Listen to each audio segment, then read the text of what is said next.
You'll have to excuse my voice for this one because the stupidness of creationists has actually made me physically ill.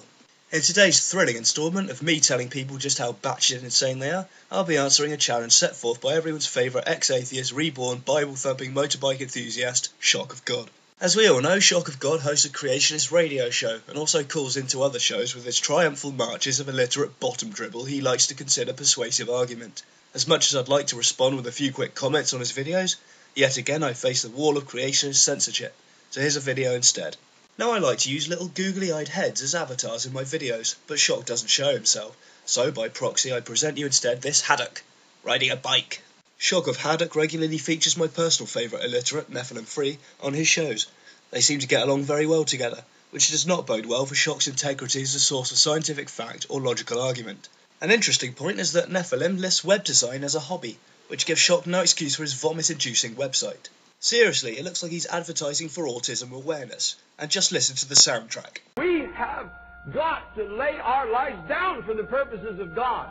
This is not a Sunday school picnic, the Church of Jesus Christ. This is not an invitation to have continuous good times. This is a war for the souls of men. Come out from among them. Run for your life. Because this is about your life.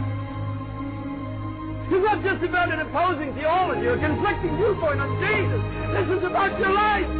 If you would be free men, then you must fight to fulfill that promise. Let us cut out their living guts 1 inch at a time. And they will know what we can do. Shock poses the following question, repeatedly on many shows.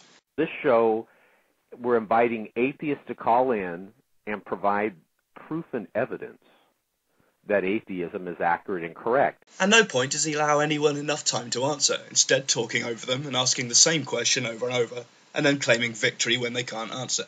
It's like talking to a brick wall, only the wall is sitting on your face. So here is my answer. Atheism, the disbelief or rejection of a god, does not require evidence, as it makes no positive claim to be tested. It is supported only by explaining the weaknesses in the arguments in favour of gods. You cannot argue for atheism without arguing against religion. Just like you can't say you don't collect stamps without mentioning stamps. Let's simplify things. Imagine you are given 3 explanations for something. We'll call them A, B and C. Now imagine that these explanations don't satisfy you for whatever reason. So by default you hold position Z, which is the rejection of A, B and C. Z requires no justification outside of discrediting A, B and C. If explanation D comes along and satisfies you, then hooray, we have an answer. But until satisfactory evidence can be shown for a claim, the default position must be rejection of those claims, as shown by a nice big red shiny Z.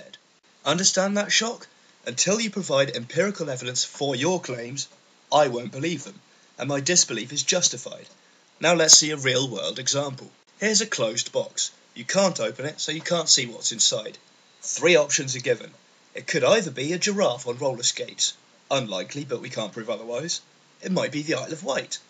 Very unlikely, but we can't see inside the box, so we can't be 100% certain. Or possibly it could be this scale model of Gandalf. More likely, but we still can't see inside, so we have no positive proof for the claim. It's a question of reasonable doubt. Until we investigate further, we have to assume that none of these claims are valid until justification can be shown. Here's our Z again. So Shock, there's your answer. Very pointless, we all know you won't actually accept any of this. I expect your reply of, but you still haven't shown any proof or evidence that atheism is accurate and correct, any day now, since that phrase is clearly wired to you like a ring pull on a toy creationist. So let's go back to this box then. How do we know what's inside it? Well, we cut it open with the scissors of science, of course. Ladies and gentlemen, Brian May.